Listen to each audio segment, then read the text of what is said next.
दंड दिला तर अजून असमानता वाढेल.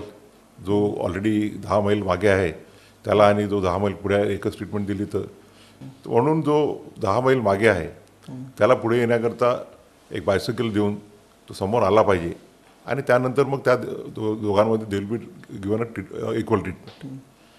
परंतु आम्ही ज्यावेळेला ती केस ऐकली त्यावेळेला असं लक्षात आलं की अनेक राज्यांमध्ये या शेड्यूल कास्टच्या ज्या लिस्टप्रमाणे समजा 50 जाती आहेत, 60 जाती आहेत, तर त्यातल्या विशिष्ट जातीच फक्त रिझर्वेशनचा बेनिफिट त्यांना मिळत होता. आणि त्या द रिझल्ट वॉज दॅट की जे लोक ऑलरेडी मागे राहिलेले आहेत ते मागेच राहिले आणि ज्यांना बेनिफिट मिळत आला ते अजून त्यांच्या जनरेशन्स आफ्टर जनरेशन्स बेनिफिट घेत आहेत.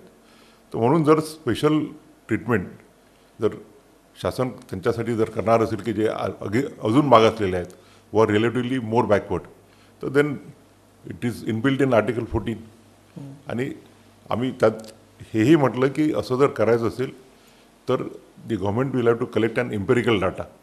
जोपर्यंत डाटा नाही की ज्या लोकांना स्पेशल ट्रीटमेंट द्यायची आहे ते अधिक मागासलेले आहेत, अधिक बॅकवर्ड आहेत, असा जर डाटा असेल तरच फक्त ही स्पेशल ट्रीटमेंट त्यांच्यासाठी म्हणजे sub classification within the classification and a special treatment to the more disadvantage would be permissible.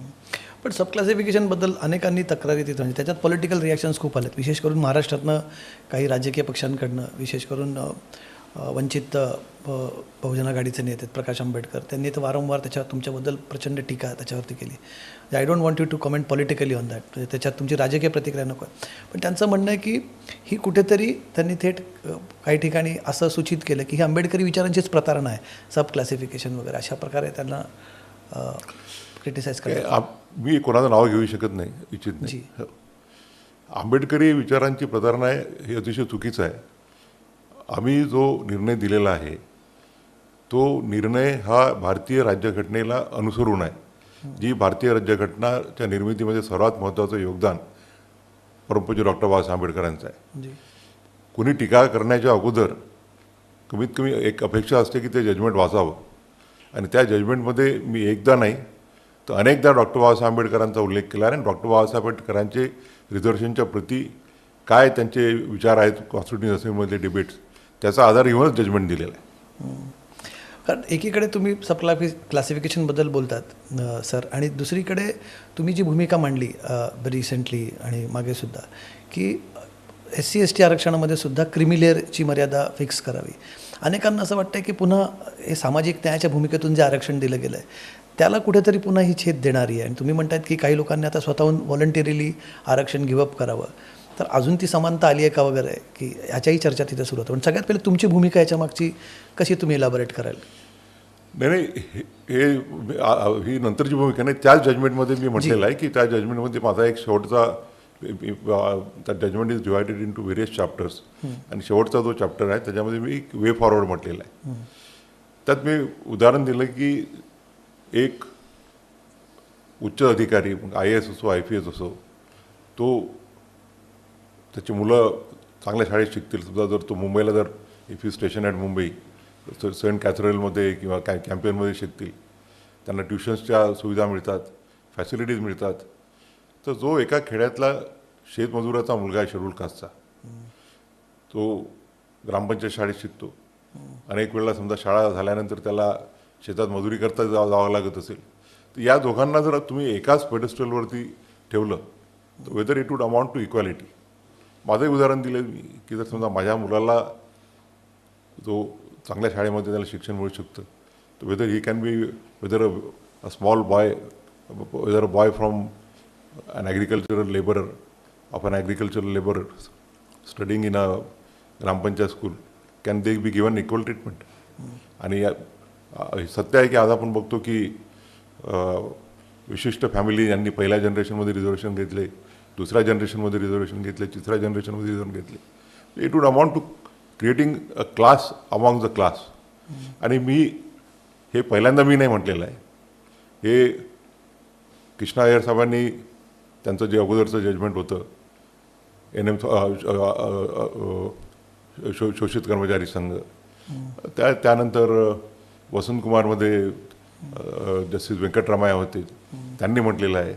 त्यानंतर जे 2 कॉन्स्टिट्यूशन बेंच जजमेंट आहेत, जर्नल सिंगचा आणि नागराजचा, त्यामध्ये हा मुद्दा म्हटलेला आहे की जे लोक पुढे गेलेले आहेत त्यांना रिझर्वेशनची आवश्यकता खरोखर आहे की नाही, आणि जर रिझर्वेशन घेत असेल तर then are we not eating upon the right of the person who really needs it, who is at the bottom.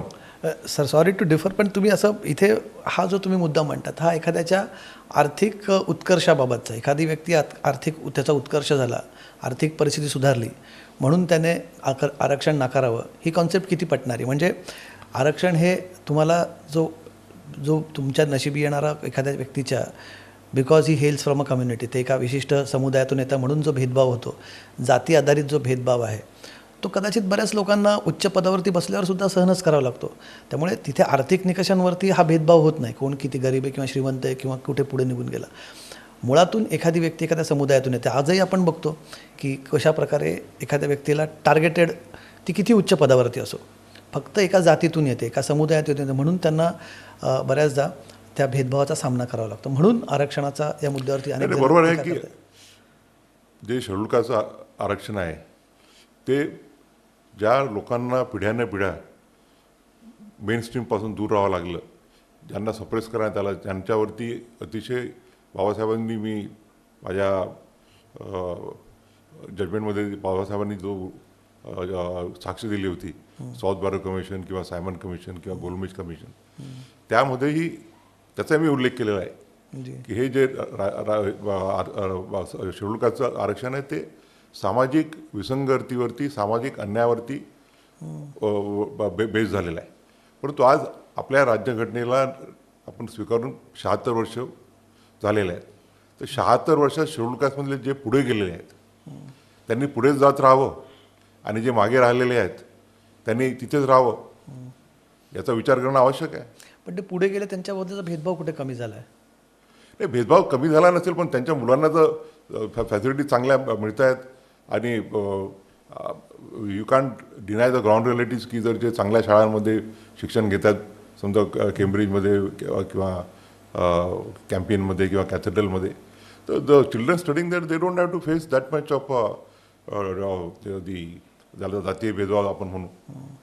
कसं सर, म्हणजे व्यक्ती पोचते उच्च पदावर, मला हा रेफरन्स कितपत बरोबर आहे मला माहिती नाही, पण तुमच्याच बाबत घडलेला, तुम्ही जेव्हा पहिल्यांदा चीफ जस्टिस म्हणून तुम्ही सरन्यायाधीश म्हणून तुम्ही मुंबईत आला होतात, तेव्हा तुमचं एक स्टेटमेंट आलं होतं की तिथे प्रोटोकॉल म्हणून काही अधिकाऱ्यांनी येणं गरजेचं होतं. तिथे तुम्ही म्हणालात की तुम्ही स्वतः म्हणालात की मी काय प्रोटोकॉल वगैरे पाळत नाहीत, पण तरी जेव्हा महाराष्ट्रातली एखादी व्यक्ती सर्वोच्च पदावरती तिथे असते, तर त्यांना तिथे DG असतील, CP असतील किंवा चीफ सेक्रेटरी असतील, यांनी तिथे येणं गरजेचं होतं.